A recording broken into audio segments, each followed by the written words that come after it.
Une nouvelle première ministre au Royaume-Uni, une grave crise immobilière en Chine, voici le nouveau sommaire de l'Hebdor, la revue de presse hebdomadaire du groupe au coffre. Un tour de l'actualité en 5 minutes chrono pour vous permettre de bien identifier les enjeux du moment en France et dans le monde, afin de gérer au mieux votre portefeuille de métaux précieux.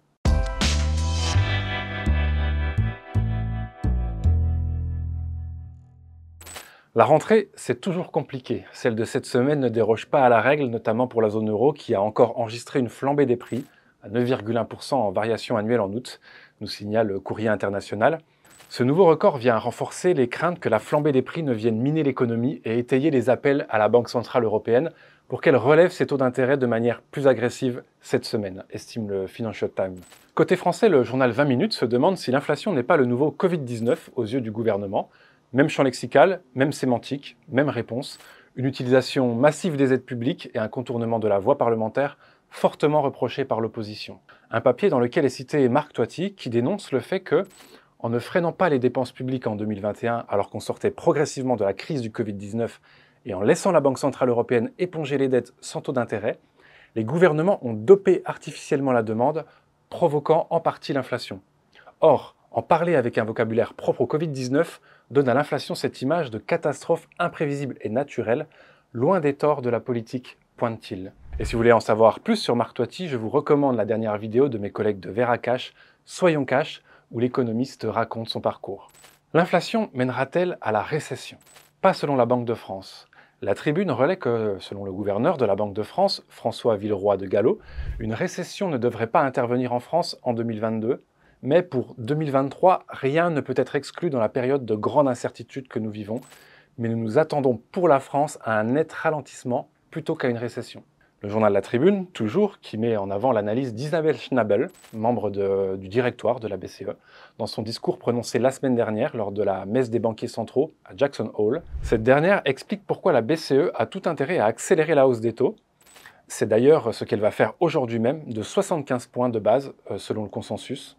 Comme la Réserve fédérale aux États-Unis, l'institution de Francfort devrait donner la priorité à un retour à la stabilité des prix par une action plus déterminée. Et lucide, l'excellent blog d'Olivier Berruyer sort un article très intéressant sur l'explosion des prix de l'énergie. Nous sommes au pic de l'inflation, c'est ce que déclarait Bruno Le Maire en juin, puis en juillet. C'est également ce que vient de répéter Olivier Véran, porte-parole du gouvernement, il y a à peine une semaine. Mais pour Olivier Berruyer, la réalité est bien loin de ces formules inconsidérées, puisque la hausse des prix s'inscrit davantage sur une pente croissante. Les décisions politiques prises au printemps ont entraîné une augmentation vertigineuse du prix de l'énergie, dont les effets commencent seulement à se faire sentir. Ce n'est, selon lui, hélas, qu'un début. Pour ceux qui veulent creuser le sujet, je vous invite à aller lire l'article. La crise de l'énergie qui sévit aussi outre-Manche. Le Royaume-Uni, où Liz Truss a été élue hier Première ministre, en lieu et place de Boris Johnson. Le moins que l'on puisse dire, c'est que la nouvelle Première ministre a du pain sur la planche puisque les piquets de grève se multiplient outre-Manche pour réclamer une revalorisation des salaires à hauteur de l'inflation record. Dockers, éboueurs, postiers, chauffeurs, avocats, entre autres, se mobilisent et prévoient des grèves massives au mois de septembre, alors que les prix de l'énergie vont augmenter de 80% d'ici à quelques semaines.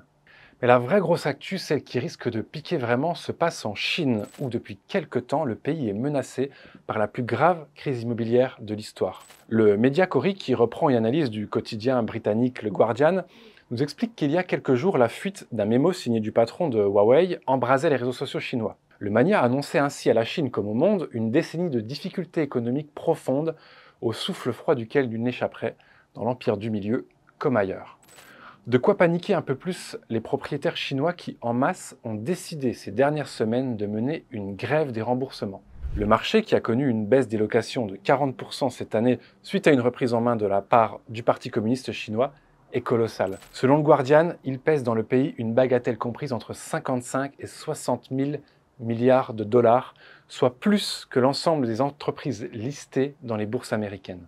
Il porte la croissance du pays depuis 2 décennies, mais est à l'arrêt. Partout, les bâtiments non finis constellent le paysage et le pays comprendrait 65 millions de logements non habités, signe de la crise qui se dessine depuis quelques saisons déjà. Énormément d'immeubles sont détruits, comme le montrent ces images impressionnantes. Une récession chinoise n'est donc pas à exclure et celle-ci aurait à l'évidence des répercussions importantes pour le reste des économies mondiales. Si le colossal marché de l'immobilier du pays venait à s'effondrer, le scénario du pire semble même des plus plausibles et même une intervention massive du gouvernement central ne pourrait pas suffire. Le palladium est-il une valeur refuge? Le blog L'Or et l'Argent et son rédacteur en chef Benjamin Rosor se posent la question. Le palladium est un des métaux précieux dont on parle beaucoup. On lit parfois qu'il serait la nouvelle valeur refuge, subtilisant ainsi son titre millénaire à l'or. Pour nous, explique Benjamin Rosor, c'est sans conteste un métal d'avenir, mais avec des caractéristiques qui ne lui permettent pas de détrôner l'or. Plus d'explications en lisant l'article en question. Et je vous rappelle au passage qu'il est possible d'acheter très facilement du palladium sur le site ocof.com. Voilà, ce nouvel épisode de l'Hebdor est terminé, en espérant qu'il vous a plu. N'hésitez pas à nous faire part de vos commentaires. Vous pouvez également retrouver tous les liens des articles évoqués dans la description de cette vidéo. Abonnez-vous à notre chaîne YouTube si ce n'est pas déjà fait. Vous pouvez cliquer sur la petite cloche en bas de la vidéo pour être prévenu de la suivante. Ce sera mardi prochain avec encore plus d'actu.